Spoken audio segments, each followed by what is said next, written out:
I'm Romain Hennequin. I'm head of research at Deezer. So I manage researchers in Deezer Research, which is like a small lab of research on technology in Deezer.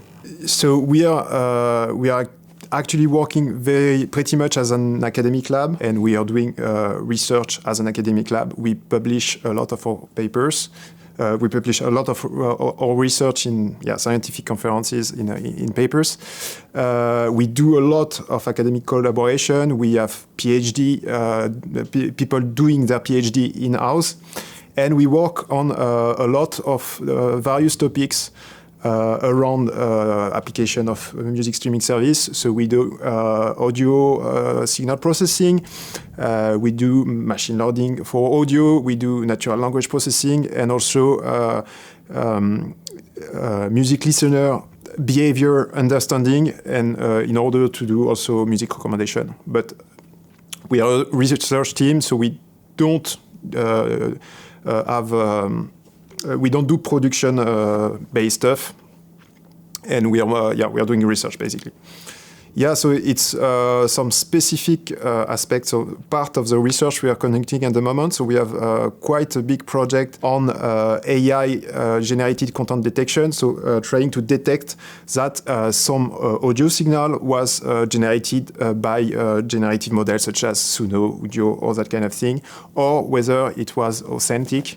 And so I presented our latest research and explaining that the problems may seem solved if you don't look carefully, but there are still a lot of challenges to be addressed. So very ironically, we use another AI, but much more simplistic to detect actually a very specific aspect of generated content. Actually, generative model will usually let some traces, like artifacts, that may be audible or not, and that are very characteristic of generated content, and that those like very low-level characteristics, statistical characteristic, does not appear in real authentic content. So the models are able to exploit those artifacts. The artifacts are very low-level properties of the signal, so they cannot be described exactly, but it's like small. It's quite abstract. It's some statistical properties of the signal that makes it very specific to a generative model or compared to authentic audio. It's really not about semantic information in the audio. It's really very low-level characteristic. So sometimes it can be audible. So for instance, synthetic vocals will sound a bit muddy or fuzzy, and that's very characteristic of this artifact. But sometimes it's not audible, but there are still some kind of similar pattern in the audio. So the goal is to monitor what goes in the catalog of Deezer, mainly for Deezer, but even in the industry there are other applications. And there are actually several issues that are raised by those new generative models. There is possibly copyright infringement. There is massive delivery to DSP, because in a single click you can generate like thousands, and for very cheap you can generate thousands of songs and then deliver them to DSP.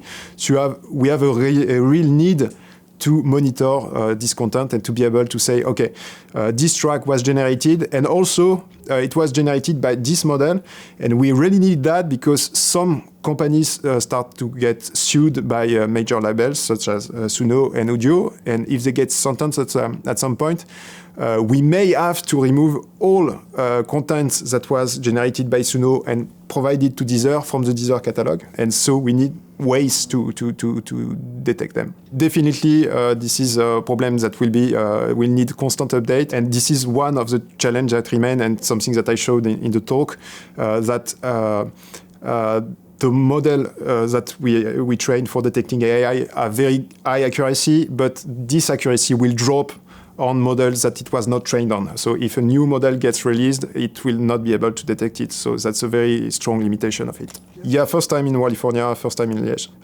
Very nice conference, very interesting. So there are actually some very tech people with that work in very related topics. So it's very interesting to connect with them, and I think it's California. It's a great place for me. The city, I don't have that much time to visit because I'm only here for 2 days and the schedule is very busy. But the train station is nice.